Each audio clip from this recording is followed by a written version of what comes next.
तेरे चेहरे को तो देख के लग रहा है जैसे तुम मौत को देख के आ रही है। मैंने कहा ना आरजू, यहाँ से चली जाओ। अरे लेकिन बात क्या ये तो बताओ तुम। आरजू, I say get out, run from here।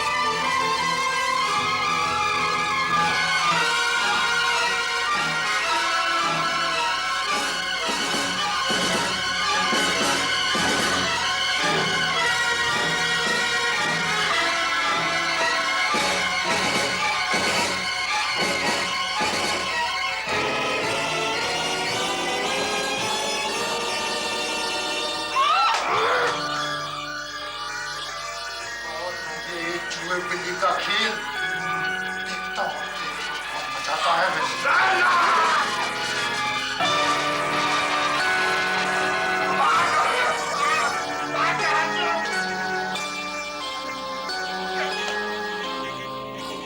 के बच्चे।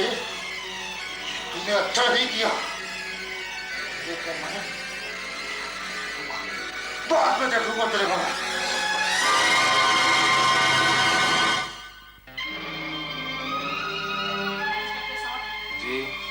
मेरा नाम आरजू। हाँ जानता हूँ। जानते हैं तो सुनिए, राणा जिंदा है और वो शहर में घूम रहा है। वो ऐसी हरकतें कर रहा है जिसकी वजह से उसे अंदर होना चाहिए। आप इस बारे में क्या कर रहे हैं? जी कुछ भी नहीं। मतलब आप इतनी आसानी से नहीं कह रहे? जी हाँ। वहाँ कमिश्नर साहब उससे डरे हुए हैं और यहाँ आप ऐसी बातें कर रहे हैं। शर्म नहीं आती आपको? जी नहीं, बिल्कुल भी नहीं। हमारी ऑर्गेनाइजेशन के चीफ और आपके जैसे ही पुलिस इंस्पेक्टर का मर्डर हुआ है। मालूम है, हमारे रिकॉर्ड के मुताबिक उनका मर्डर तुमने किया है और तुम अभी तक फरार हो और पुलिस तुम्हें ढूंढ रही। तो आप मुझे अरेस्ट क्यों नहीं कर लेते? तैयार हूं मैं। अरेस्ट तो मैं आपको नहीं करने वाला। अपने आप को राणा के चक्कर से बचाने के लिए मैं ऐसा नहीं करूंगा। और दूसरा, तुम्हारे लिए भी ये ठीक रहेगा कि तुम इंस्पेक्टर जंग बहादुर के मर्डर को कबूल ना करो। कबूल कौन कर रहा है? मैं तो सिर्फ ये कह रही हूँ कि आप मुझे अरेस्ट कर लीजिए। आपके हिसाब से मैंने मर्डर किया है ना, मैंने जुर्म किया है ना, तो आप मुझे पकड़ लीजिए। मैं आपके सामने खड़ी हूँ। एक बार केस कोर्ट में जाने दीजिए, उसके बाद सच्चाई सामने आ जाएगी। मैडम, इतना आसान नहीं है ये सब कुछ। आप यहाँ आकर अरेस्ट होना चाहती हैं, इसका मतलब है आप सरेंडर कर रही हैं। और सरेंडर माने अपना जुर्म कबूल करना, और उसके बाद कोई कोर्ट केस नहीं होता है।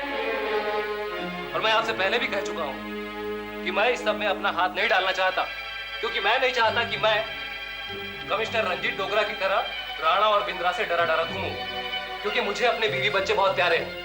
यानी आप ये जानते हुए कि बिंद्रा राणा है, भागा हुआ मुजरिम है, उसने इंस्पेक्टर साहब का खून किया है, तो भी आप उसे छोड़ देंगे क्योंकि आपको अपने बीवी बच्चों से प्यार है। तो आपने ये वर्दी क्यों पहन रखी है? पैसे कमाने के लिए। आपके कहने का मतलब तो ये हुआ कि जिनके बीवी बच्चे हैं उन लोगों को नौकरी नहीं करनी चाहिए, उन्हें पुलिस में काम ही नहीं करना चाहिए, या तो 24 घंटे बैठ के फाइलें देखनी चाहिए, है ना? लानत है आप पर इंस्पेक्टर साहब, लानत है।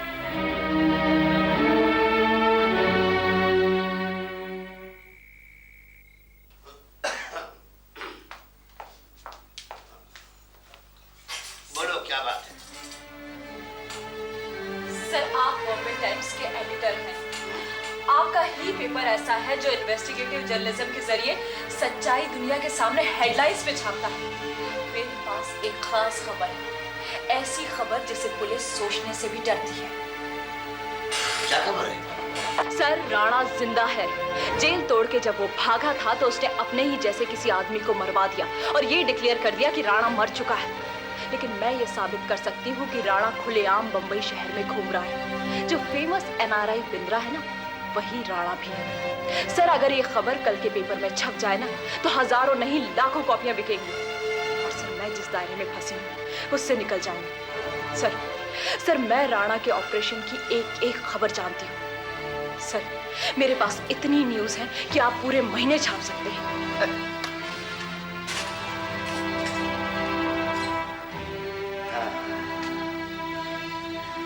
आरजू, बॉम्बे टाइम्स को जो पता है ना, वो किसी को पता नहीं। मेरे जर्नलिस्ट हर जगह घुसे हुए बेटी, मुझे हर मिनट की खबर देते हैं। सर, मैं उन सबसे ज्यादा जानती हूँ। आप बस एक बार अपनी पत्रिका को मेरा प्लेटफॉर्म बनने दे। मैं वादा करती हूँ आपसे, I won't let you down. अरे बेटी, मेरी मैगजीन हमेशा तेरा प्लेटफॉर्म बनी रहेगी, लेकिन इस बारे में मैं तुझसे ज्यादा जानता हूँ। मैं जानता हूँ कि तू किस तरह फंसी हुई है, और मैं ये भी जानता हूँ कि तुझे क्या मालूम है बेटी और क्या नहीं मालूम है। नहीं मालूम? हाँ, यही कि राणा बहुत मोटी हुई चीज है। उसके बाद में सब कुछ जानते हुए भी बॉम्बे टाइम्स ने एक लफ्ज नहीं छापा। देखिए बेटी, तुझे घर मत कर। आखिर दम देने से पहले वो सारी खबरें मैं कंपाइल कर चुका हूँ। छापूंगा किताब के रूप में, छापूंगा। हमें पता है कि राणा जिंदा है और 3 साल से बिंद्रा के भेष में घूम रहा है। लेकिन जो बात तुझे नहीं मालूम वो यह है कि जेल से भागने के बाद में राणा फिर से पकड़ा गया था। क्या? हाँ, वो 3 हफ्तों के अंदर अंदर ही पकड़ा गया था। वो जेल के सलाखों के पीछे था बेटी, उस पर केस चल रहा था। मैं कुछ समझी नहीं। सब समझ जाओगी बेटी। आज से 2 हफ्ते पहले राणा केस जीत गया था और जेल से छूट गया था। वो अब बाहर है, लीगली बाहर है। लेकिन बेटी, बिंद्रा जेल में था राणा के रूप में, और राणा बाहर था बिंद्रा के रूप में। लेकिन अब दोनों बाहर हैं, दोनों। क्या कह रहे हैं आप? आज तक? हाँ, आज तक। लेकिन कल सवेरे की हेडलाइंस चीखती हुई कहेंगी कि बिंद्रा मारा गया। एयरपोर्ट पर एक मास्क पहने हुए आदमी ने कुछ देर पहले बिंद्रा का सफाया कर दिया, हद कर दिया उसे। लेकिन ये दुर्घटना होने से पहले ही खबर पेपर में छप चुकी है बेटी। क्या आप भी उन लोगों से डर गए? क्या कर सकती? नहीं डरूं तो मैं वो नहीं कर सकता जो मेरा अल्टीमेट एम है। और मेरा अल्टीमेट एम ये है कि मैं ये सारी कहानी दुनिया के सामने लाऊं। सर, ये जुर्म है, गद्दारी है, अपने प्रोफेशन के साथ नाइंसाफी है। मुझे आपसे ये उम्मीद नहीं थी सर।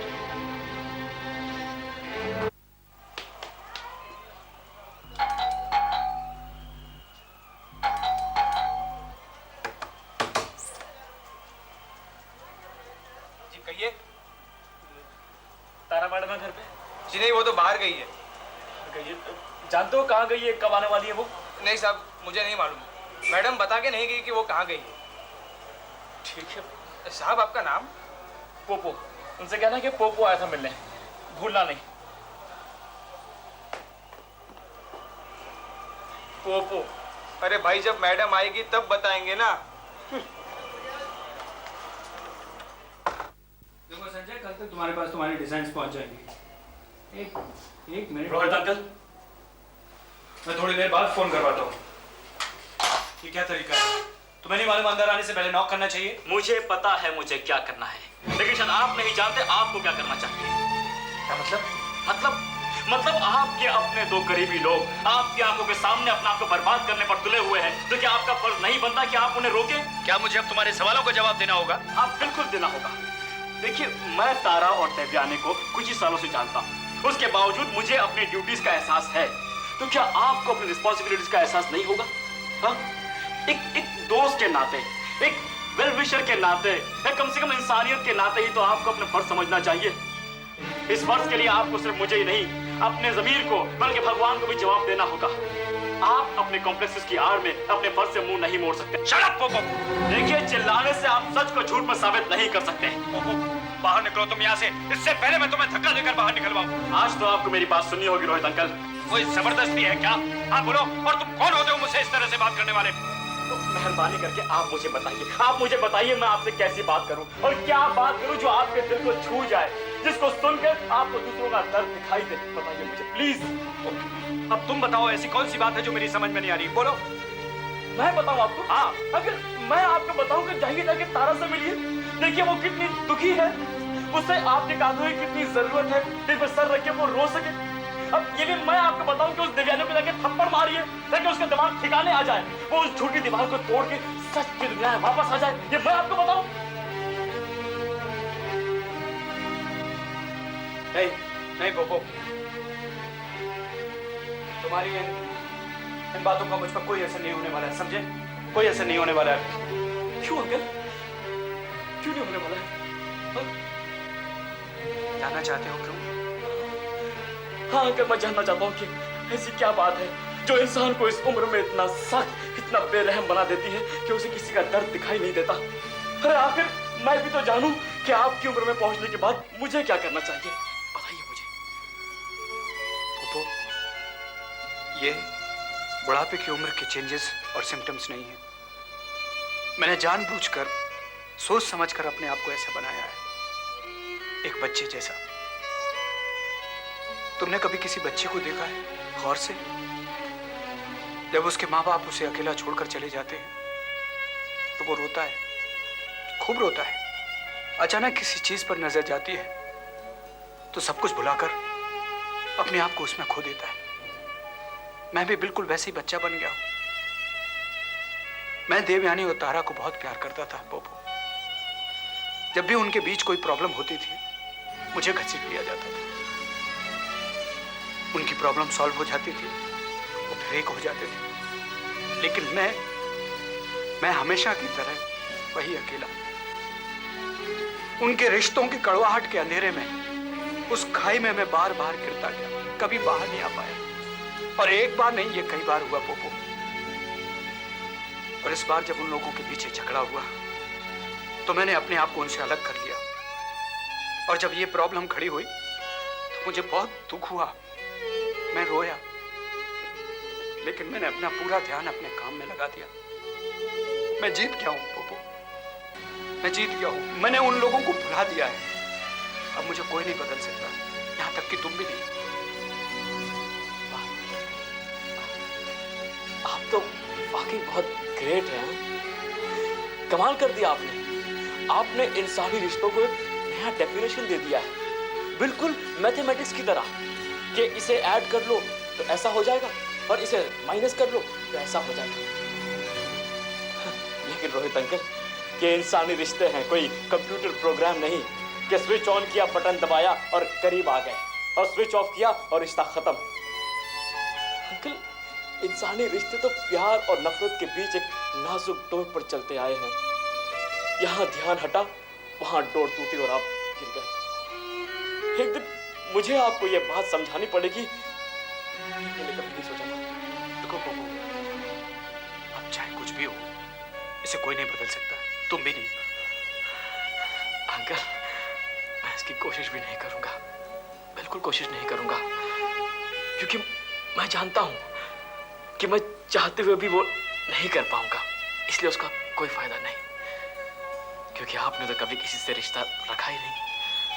आप तो हमेशा दूर खड़े रहकर दो रिश्तों को ऑब्जर्व करते आए हैं, एक खेल समझकर देखते आए हैं आप उनको।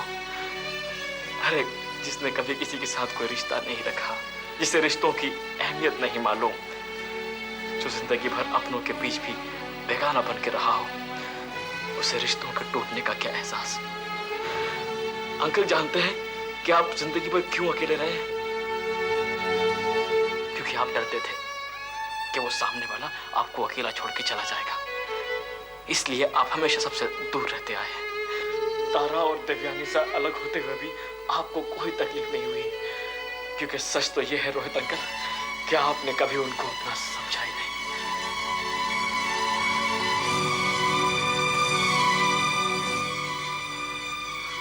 Excuse me, I'm sorry.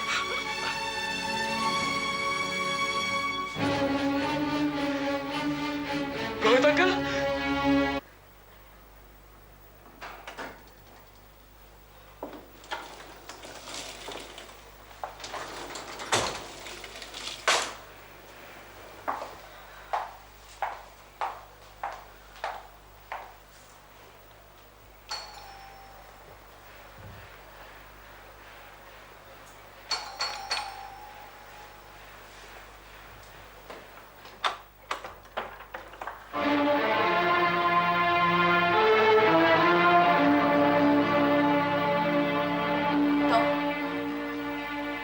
कैसे हुई हानि की?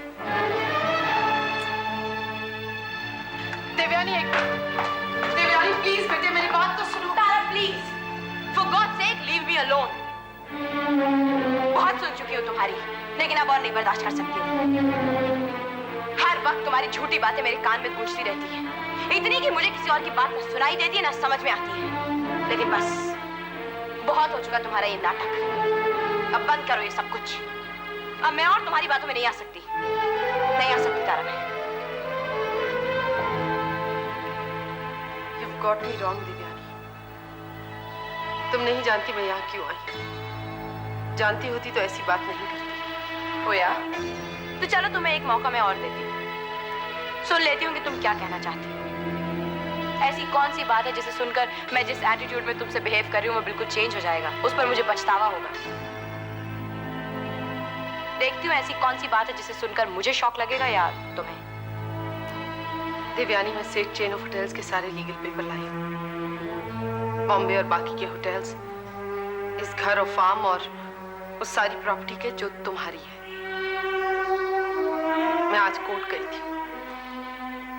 आज तक इस प्रॉपर्टी की लीगल ट्रस्टी मैं ही थी, लेकिन आज के बाद ये तुम्हारी। तुम्हारे पापा चाहते थे कि ये सारी प्रॉपर्टी तुम्हें तब मिले जब तुम 21 साल की हो जाओ, लेकिन शायद वो तब ये नहीं जानते थे कि समय के साथ दुनिया कहां से कहां पहुंच जाएगी, क्या से क्या हो जाएगा। खैर, इन डॉक्यूमेंट्स में एक क्लॉज था कि मैं दीपक की गैर मौजूदगी में भी जब चाहूं सारी प्रॉपर्टी तुम्हारे नाम कर सकती हूँ। मैंने वही किया। देवयानी, तुम्हें मेरी ईमानदारी पे शक था ना? मैंने साबित कर दिया है कि मैं निर्दोष हूं।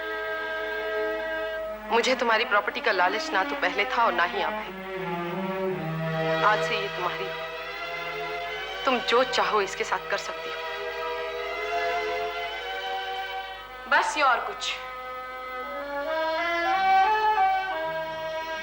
बस ये पेपर्स ले लो। खत्म? हाँ, मैं चलती हूँ। एक मिनट, तुम मेरी बात सुने बगैर यहाँ से नहीं जा सकती। ये मत सोचना कि तुम्हारी बातों से मैं बहुत इंप्रेस हो गई, क्योंकि तुमने अभी तक अपने आप को निर्दोष साबित नहीं किया है। ये बात भी मैं बहुत अच्छी तरह जानती हूँ कि जब से तुम्हें असलियत का पता चला है तुम्हारे होश हो गए हैं। ये सही है कि अभी तक प्रॉपर्टी के सारे हक तुम्हारे हाथ में थे। अपनी बात मनवाने के लिए, अपने आप को इज्जतदार दिखाने के लिए तुमने ईमानदार होने का ढोंग किया, लेकिन कोई एहसान नहीं किया तुमने हमारे ऊपर। तुम्हारे पास इस बात के सिवा और कोई रास्ता भी नहीं था तारा, और तुमने हमेशा इसी बात का फायदा उठाया। तुम चाहती हो कि मैं तुम्हें वापस बुला लूं, तुम्हारे आगे गिड़गिड़ाऊं, रोऊं कि तारा प्लीज वापस आ जाओ, हमें छोड़कर अब मत जाओ। हमने हमेशा तुम्हें गलत समझा। तुम कितनी अच्छी हो, कितनी भली हो, हमेशा हमारी भलाई चाही तुमने, और हम समझते थे कि तुम हमें बर्बाद करने पर तुली हुई हो। तारा प्लीज वापस आ जाओ, हमने हमेशा गलत हरकतें की तुम्हारे साथ। तारा प्लीज ये बिजनेस वापस ले लो, अपने हाथों से संभालो। लेकिन तारा एक बात का ख्याल रखना, मैं कभी ऐसा नहीं कहूँ, ये बिल्कुल गलत है दिव्या। मैं नहीं चाहती कि तुम ऐसा कुछ भी कहो या कुछ भी करो। हाँ, शायद तुम्हारी ये बात सही है कि मैंने अपना ख्याल किया, अपने बारे में सोचा, लेकिन मन में हमेशा एक ही बात रही कि जो भी हो मैं तुम्हारी अच्छाई ही करूं। मुझे ना तो तुम्हारे पैसे का लालच है और ना ही मैं चाहती हूँ कि तुम मुझे वापस बुलाओ। मैं जैसी भी हूँ खुश हूँ देवयानी। तुम सच कह रही हो तारा?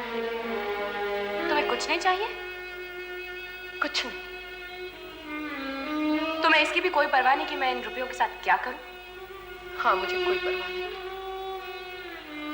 मैं इतने सालों से तुमसे और तुम्हारे पापा से इसलिए नहीं मिलती रही, इसलिए नहीं तुम्हारे साथ रही कि मुझे तुम्हारे पैसे का लालच था। मैंने हमेशा तुम्हें प्यार किया, हमेशा तुम्हारा अच्छा चाहा। वैसे भी मेरी जिंदगी में पैसों से ज्यादा प्यार की अहमियत है। I care a damn for all this. Are you sure? Very sure. Then come with me. जरा मैं भी देखूं तुम कितना सच बोल रही हो। चलो, चलो।